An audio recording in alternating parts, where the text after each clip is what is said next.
Compulsiveness is coming from ingrained memory. To what extent it dominates will decide how compulsive you are.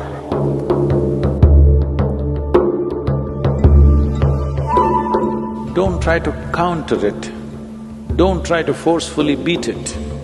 What spiritual process means is to create an awareness, to become conscious in such a way that we override the memory.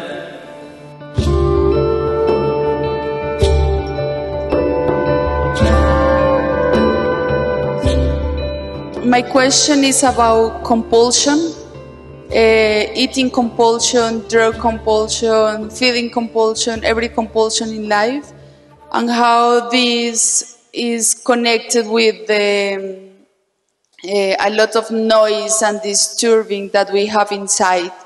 How we express this noise inside through the compulsion to outside. See, what you call as compulsive is, generally, people only recognize compulsive physical behavior. Somebody is addicted to drink, somebody is addicted to something else, somebody compulsively is abusive or something else negative that they cannot avoid doing is considered compulsive. But we must look a little deeper. The very way we sit and stand, largely it's compulsive. Maybe if you are practicing Hatha Yoga, slowly how you sit, how you stand is becoming a conscious process. Otherwise, it's largely compulsive. If we see your shadow, how you sit down, we almost know who it is, because you sit in a particular way, you stand up in a particular way. Have you noticed this? Every body has its own compulsive patterns. Compulsiveness is coming from ingrained memory. You can call it genetic, you can call it karmic, you can call it by many other names, but essentially, memory has taken over your life. What spiritual process means is to create an awareness, to become conscious in such a way that we override the memory, not just in small levels of compulsiveness of behavior or food or whatever else, but in the very compulsiveness of life, which has to go through cyclical process of life and death. To beat the ultimate compulsion is the longing to be born and the inevitable process of life and death. So when we use the word mukti, I know today there are mukti chocolates and ice creams, but it's okay, they're making the word popular. At least that way you use the word.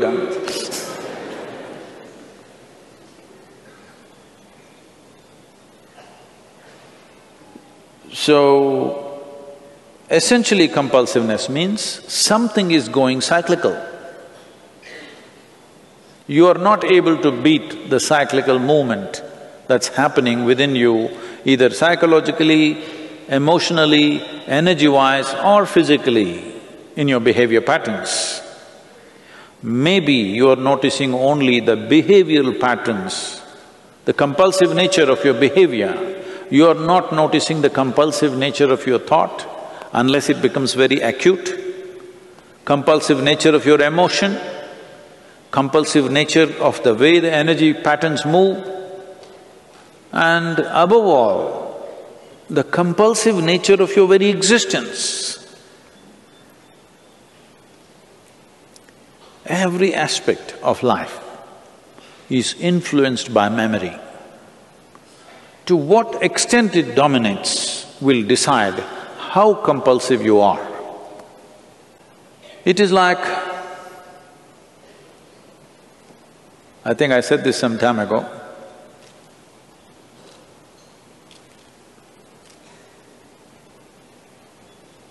Swami creeps upon me every day, but not compulsively. When on the headphones they hear my voice is little going like that, he's coming with a warm drink, which sometimes I drink and sometimes I don't. But you can make this a compulsive pattern. That is, every day at 12 o'clock, at 2 o'clock, warm drink. You need it, you don't need it. This is called developing good habits.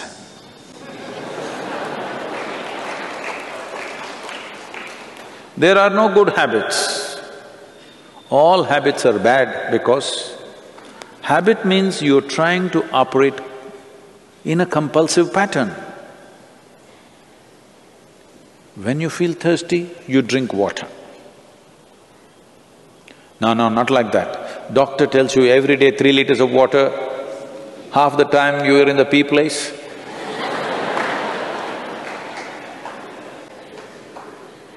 No, doctor should not tell you when to drink water. You must be conscious when you need water. Something so simple. But no, it's all set. When it's all set, it looks like you're functioning efficiently. Yes, you are. Efficiency without a heart is no good, it's cruel. Adolf Hitler is very efficient, but inhuman. This is what will happen in everybody's life. Unknowingly you become tyrannical. Maybe you will never be, fortunately, as capable as him, but you will become equally cruel to yourself and everybody around you because you have your stupid sense of discipline. Now, but Sadhguru, if I don't wake up my children at 6 o'clock, they will wake up at noontime. It is true. It is true. You have to wake them up at 6 o'clock, otherwise they may become sloth.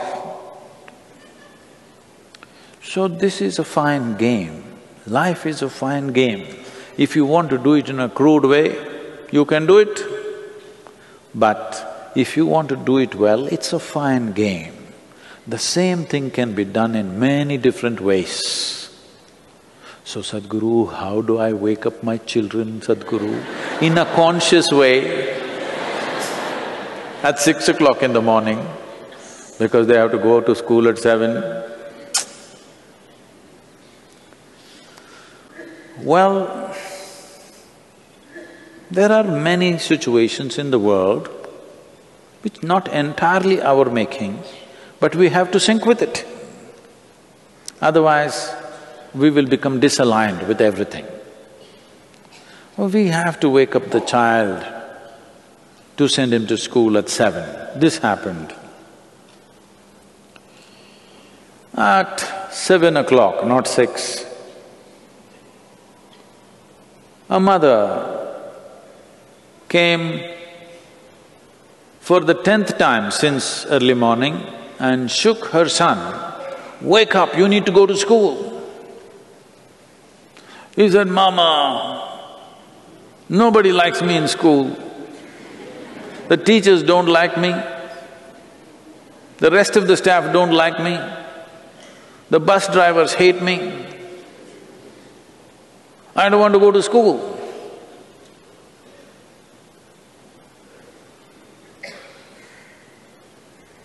So the mother said,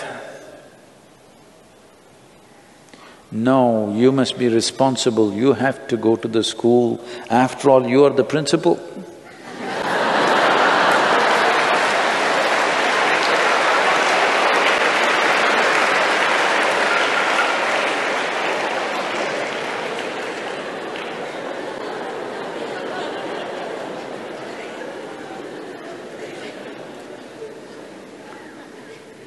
to fulfill certain situations, we create certain patterns, but the pattern can be conscious pattern.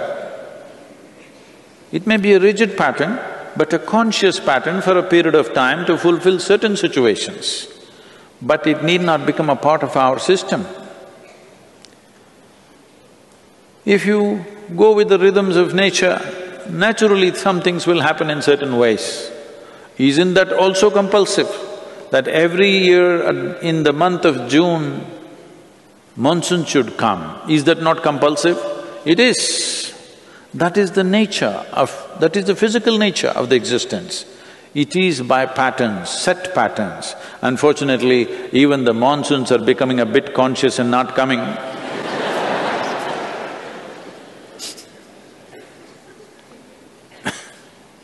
That's an unfortunate break of pattern. But physical nature is made of patterns. Whether individual atom or a cell or a molecule or the entire system, this is the way physical is made. This is the difference or distinction a human being knowingly or unknowingly trying to establish that I am something beyond the physical. No spiritual teaching might have gone into an individual person, but still even that person is trying to somehow prove to himself or herself that I am something more than physical. If somebody treats you just as a physical entity, you don't like it, isn't it? Hello? Physicality falls into set patterns. A dimension beyond physical doesn't fall into any set patterns. That is where it is from that dimension the very idea of consciousness has risen in human mind. Human beings right now, in the evolutionary scale of things, are like, let's say a bird which was left in a cage for a long time. Then, after many years, the cage door is left open, but the bird never makes an attempt to fly because it's gotten used to the cage. It's gotten identified with the cage and it doesn't fly. This is human nature right now. In the evolutionary scale of things, what was a crawling creature now has become like this. Now, the lid is blown away, but still we don't crawl out, simply because of habit, the genetic influence causing compulsive behavior. This happened. A 3-year-old boy told his friend, "When I grow up, I will marry the girl next door." So the friend asked, "Why?" So the boy said, "Because I am not allowed to cross the street."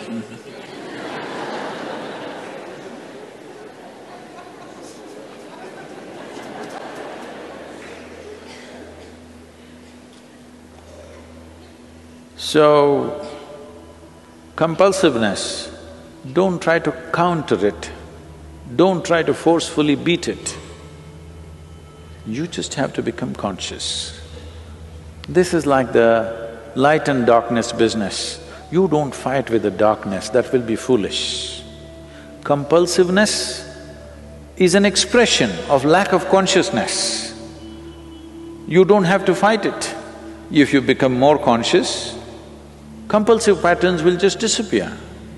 It is like if you turn on the lights, darkness is gone. You don't have to fight with it. If you fight with darkness, you are on an endless fight.